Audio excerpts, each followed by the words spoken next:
Let's talk about the markets because we are seeing lower volumes changing hands, and I think the issue has to do with the extraordinary summit of SADC concerning Zimbabwe. What is it that the markets were expecting?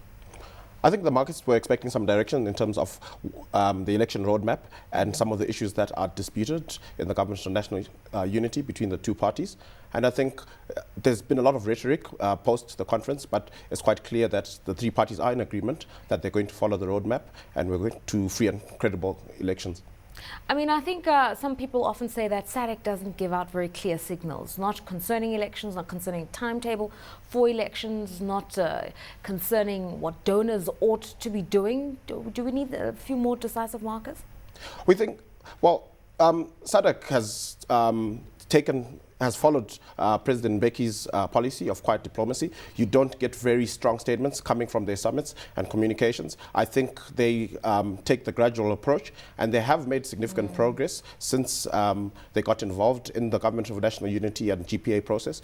Obviously, there will be observers who feel that progress isn't happening fast enough, that they're not being aggressive enough, but from an investment standpoint, we believe that the process is moving in the correct direction. All right, let's look at indicators and data out of Zimbabwe. We've got May inflation coming out at a 12-month low of 2.5%. Now, I don't understand how that is, because Zimbabwe imports a lot from neighboring countries that are facing higher prices and facing inflationary conditions. Secondly, we've seen a volatile dollar in a dollarized economy. What impact does that have? Well, I think the first thing that one needs to take into account when we look at inflation in Zimbabwe is the fact that when we dollarized at the beginning of 2009, there were a lot of inefficiencies and the margins that businesses enjoyed were extremely high. Now, as the economy has grown and there's been more competition, as we've seen regional currencies go up and the price of fuel go up, a lot of these increases have been absorbed in margins and not prices, because there isn't a lot of demand and it's very competitive. So the increased efficiencies of the businesses operating in the Zimbabwean market has actually absorbed a lot of the increases and has seen inflation continue to come off. Paint for us that growth picture in Zimbabwe, because we're told that we could see growth at 8% this year.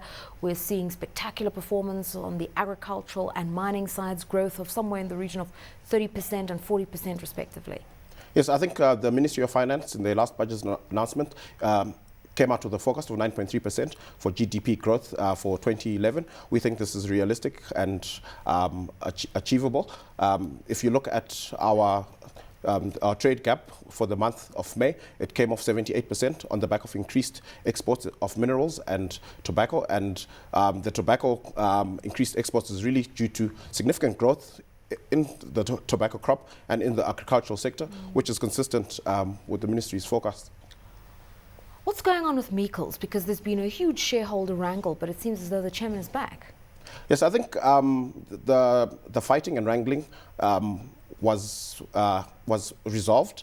I think the reappointment of John Moxon as the chairman is the last symbolic sort of event in this shareholder fight. I think at the very beginning of these issues, one of the first things that happened was that he was specified and he had to step down as chairman. And a lot of progress has been made in resolving the outstanding issues. And now that everything, all the T's have been crossed and I's dotted, he is now that doesn't seem to have translated well into the performance of the counter today.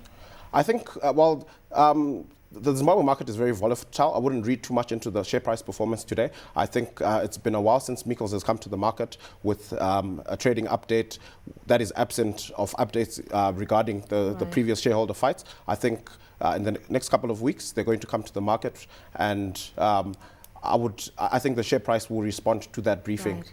What's going on the manufacturing side? I mean, if we're looking at the AGM for PGI that's scheduled to come up, it should be telling of the general state of manufacturing.